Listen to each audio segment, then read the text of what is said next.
And then Christ is our best source of rest and restoration.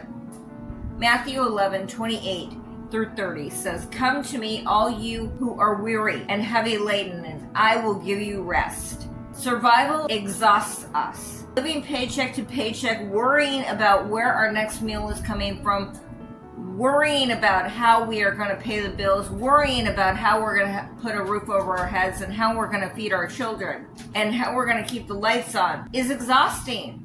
Worry is exhausting. Surviving is exhausting. But Christ empowers us through peace and restoration. Like I've said before, rest is not a suggestion, it is a command. God rested on the seventh day. When God cut the covenant with Abraham, he put Abraham to sleep, and he cut the covenant with himself. He did Abraham's part as well as his part. And we see that rest helps us to relax, helps us to renew, helps us to get a different perspective.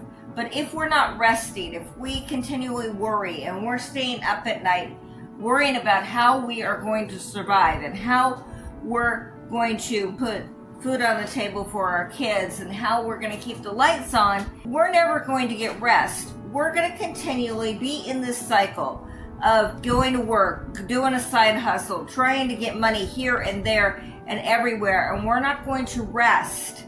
This society doesn't rest. All we do is go from one place to another, and it's a constant cycle. It's like we're on a treadmill, and instead of getting anywhere, we're doing the same thing over and over again, and we're stuck in this cycle.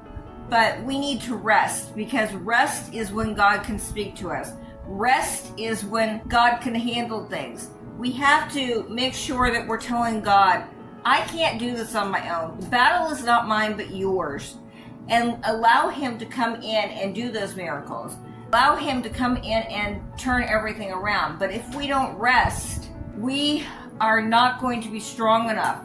We are not going to be healthy enough to do the destiny that God called us to do.